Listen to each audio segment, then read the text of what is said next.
Good afternoon, and I hope your day's gone pretty well so far. Um, Basically, for the first period of the double today, I'm going to take you through the background to the story and the ideas behind it, and a bit of information about the author. This is for the critical essay section of your course.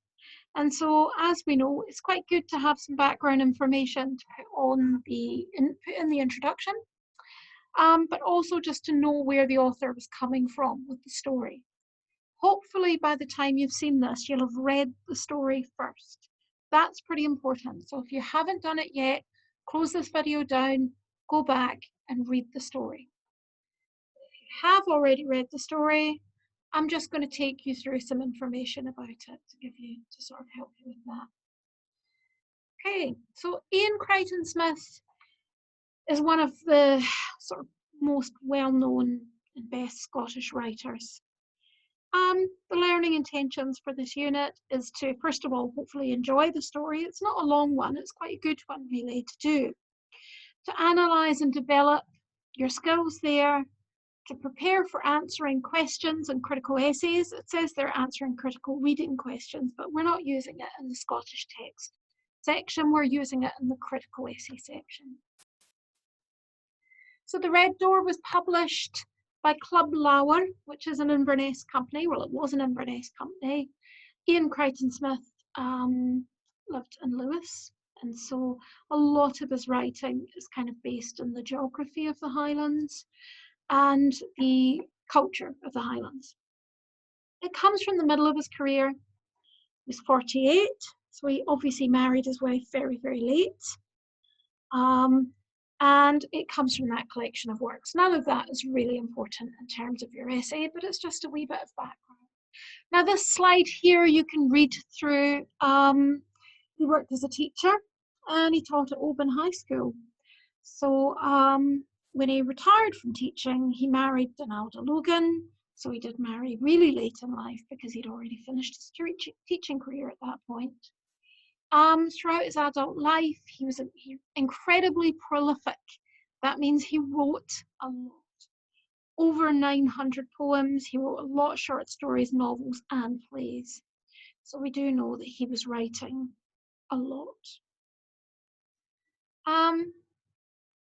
And here is just some more information about his life. Some ideas that sort of got into his writing.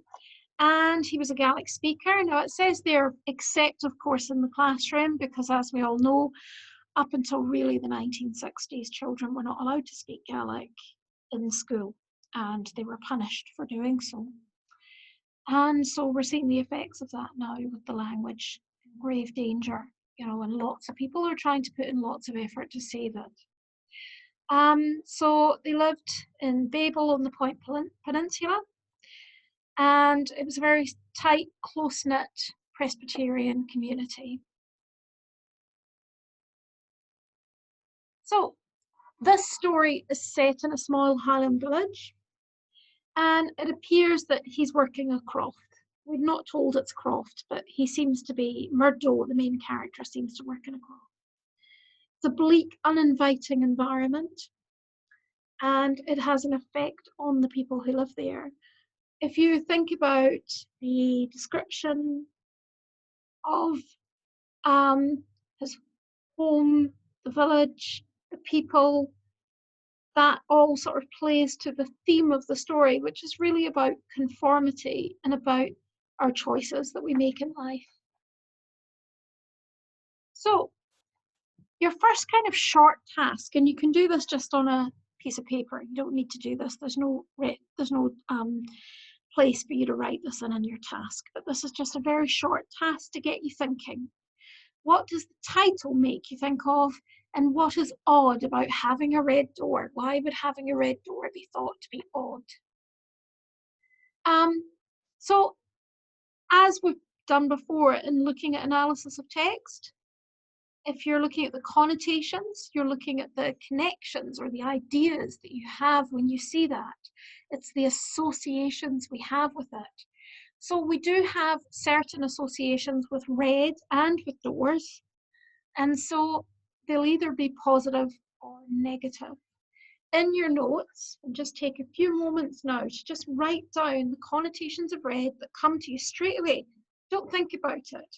Just write a few things, the connotations of red and the connotations of door. What, what do you think of straight away? There, that's that first very quick task. And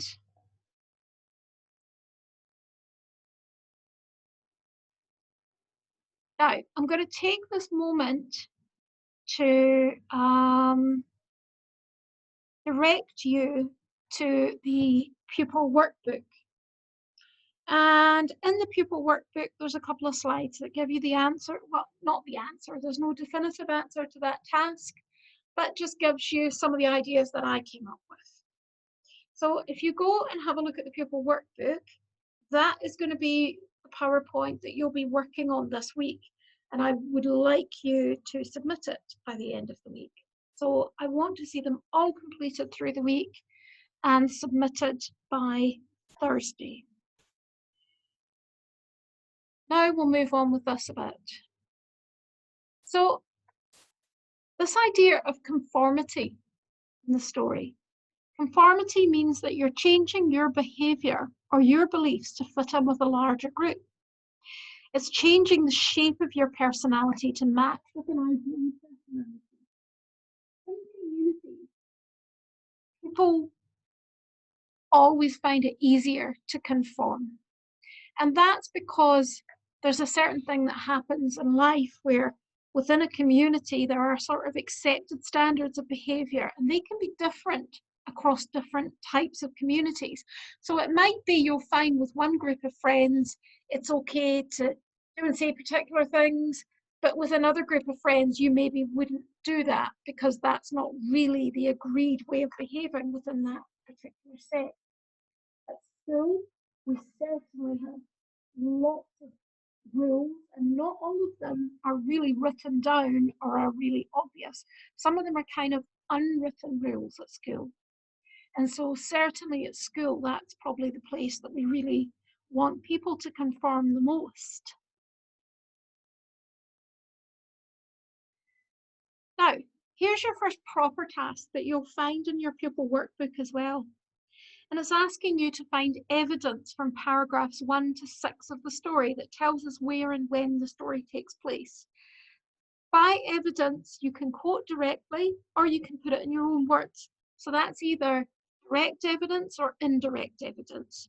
You can find something that's said and put it in your own words if you want, but you're looking for 2 or 3 things to put into that table in your workbook. And the second task is really about that kind of idea of the normal life in this village that the story is set in. How do the people behave in this village? So we've looked at,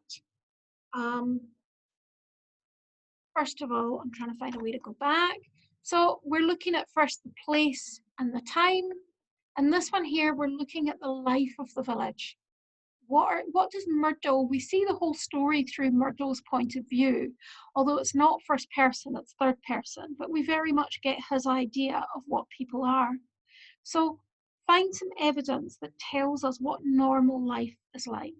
Again, it can be a direct or an indirect quote, either one will do, but just do your best with that.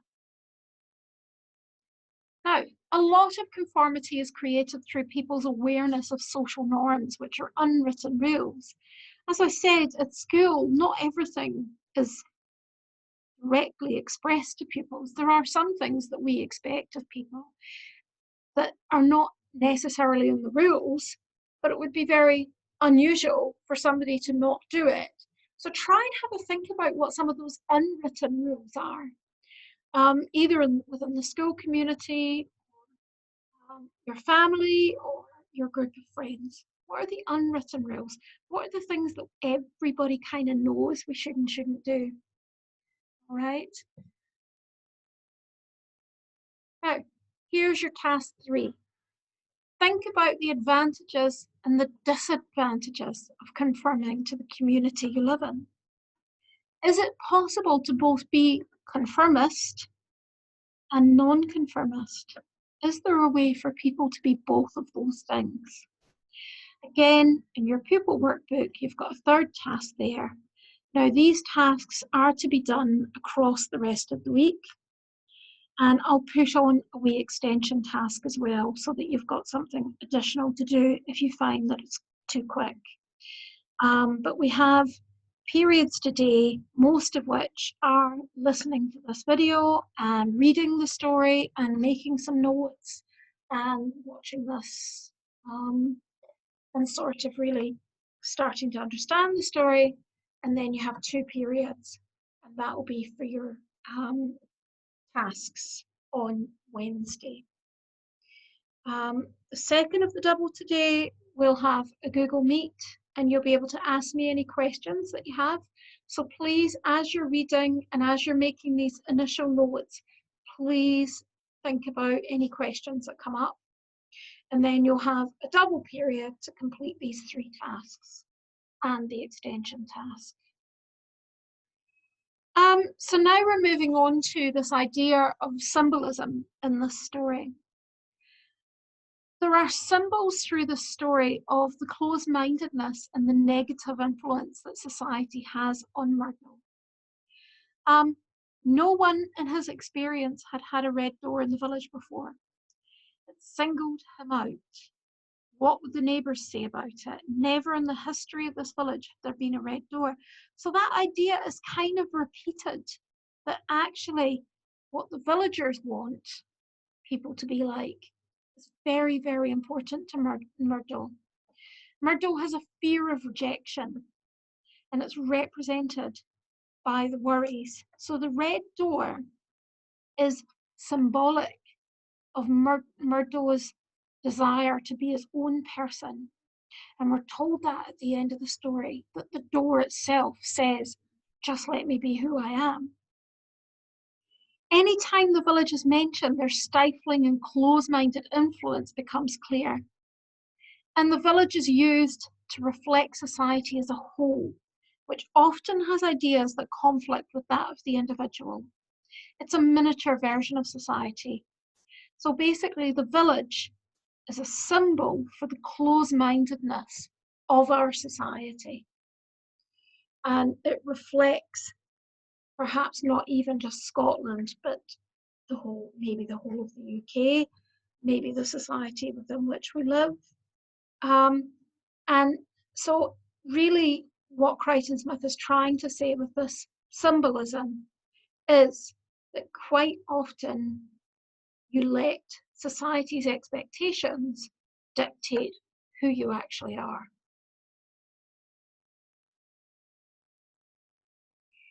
And this is really just to make you think.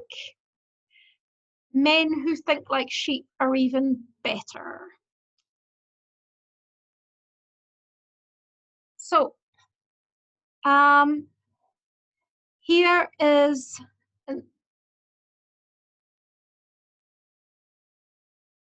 oh, I see. I've just realized that I've put the question and the answers on. So this is an example of the sort of question that you might get around this paper. We are going to do some questions just to help you with your understanding. The extension task that's on Google Classroom, or the last task, the individual one that's there, is a couple of questions, and here's an example of how to answer. Explain how Murdo's red door contrasts with the village around it in paragraphs 11 and 12. And there we've got a quote and an explanation of the quote. I would like you, in the questions that I put on, I would like you to answer the questions with this format. And there's another one on the changes, how the setting changes from most of the story into the final paragraph. How does that description of the village change? Okay.